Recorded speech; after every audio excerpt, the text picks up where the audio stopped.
Bonjour les amis et bienvenue dans cette nouvelle vidéo.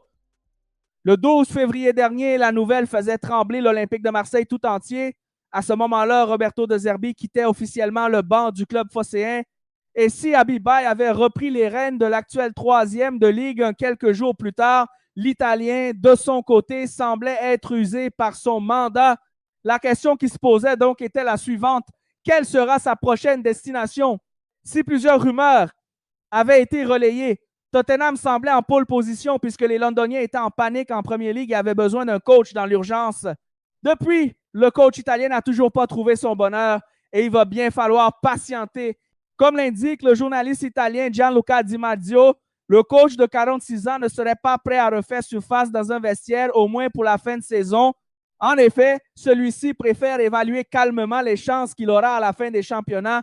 Il ne s'agit pas d'un nom catégorique au club anglais car d'autres équipes l'ont également recherché depuis qu'il s'est retrouvé sans banc. Son choix est certain, sans rapport avec le type d'offre qu'il a reçu et les clubs qui l'ont contacté. Il sera impossible de le voir au travail avant la saison prochaine. Affaire à suivre. Le numéro 10 des Bleus sera-t-il prêt face au Brésil? À l'heure actuelle, la question se pose puisque le retour du Français de 26 ans en sélection nationale fait beaucoup parler, notamment suite à sa blessure au genou. Si les Bleus auront une seule séance d'entraînement à 16h30 sur le site d'entraînement de New England Revolution, proche de Boston, avant le fameux France-Brésil qui aura lieu jeudi à 21h00, la star du pays pourrait, quant à elle, avoir un temps de jeu un peu réduit. En effet, son utilisation serait grandement analysée par le staff tricolore et le capitaine de la troupe à Didier Deschamps sait qu'il peut emmener celle-ci vers le haut, mais évidemment, sans rechuter sur la pelouse. Après avoir effectué 47 minutes avec le Real Madrid face à Manchester City et l'Atlético de Madrid, le buteur pourrait refaire surface pendant plus d'une mi-temps contre les coéquipiers de Rafinha. Reste à savoir si son coach misera sur lui durant les deux actes au moment voulu. Réponse dans un peu plus de 24 heures. Après 6 années d'une aventure intense, l'histoire entre Pablo Longoria et l'Olympique de Marseille a pris fin. Arrivé en 2020, en tant que responsable du football, l'Espagnol a rapidement gravi les échelons jusqu'à devenir président du club. Passionné et très impliqué, il a marqué son passage par son énergie et son engagement, mais la relation s'est progressivement détériorée jusqu'à une séparation officialisée d'un commun accord. Désormais libre, Longoria ne devrait pas rester longtemps éloigné du football. Malgré le besoin de souffler après une expérience aussi exigeante, il est déjà en mouvement, multipliant les déplacements à travers l'Europe et explorant de nouvelles opportunités. Fort d'un parcours riche, construit notamment en Angleterre, en Espagne et en Italie, il possède une réputation solide, notamment en matière de recrutement et de gestion sportive.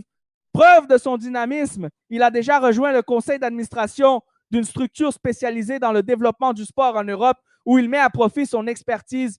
Mais cette mission ne semble être qu'une étape.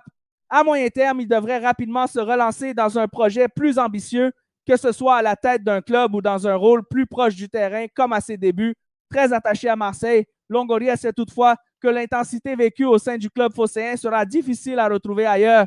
Conscient que chaque passage dans un club a une durée limitée, il envisage l'avenir avec lucidité entre ambition professionnelle et quête de nouvelles expériences. Une chose est sûre, il ne restera pas longtemps loin du football. Alors que des rumeurs évoquaient un possible retour d'Achraf Hakimi au Real Madrid, la situation a rapidement été clarifiée. L'information relayée dans la journée a été formellement démentie par l'agent du joueur qui a tenu à rappeler l'attachement du latéral marocain au Paris Saint-Germain.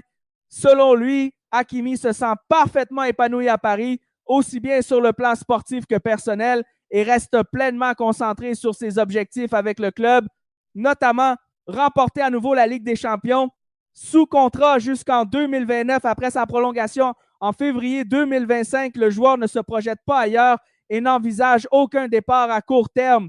Satisfait de son entraîneur, de ses coéquipiers et de son environnement, il souhaite poursuivre son aventure parisienne sans distraction. Les rumeurs d'un intérêt du Real Madrid ne reposent donc sur aucun élément concret et l'avenir d'Achraf Hakimi semble pour l'instant clairement s'inscrire du côté du PSG.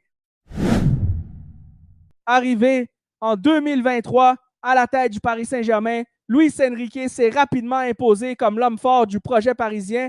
Dès ses débuts, l'entraîneur espagnol a profondément transformé l'équipe, n'hésitant pas à se séparer de certaines grandes stars pour instaurer un collectif plus discipliné et structuré, basé sur des règles de vie exigeantes. Un choix qui a porté ses fruits, puisque le PSG a enfin remporté la Ligue des Champions la saison dernière, un objectif longtemps attendu par le club. Soutenu par sa direction, avec laquelle il entretient d'excellentes relations, notamment avec Luis Campos et Nasser Al-Khelaifi, Luis Enrique bénéficie d'une grande liberté dans ses décisions.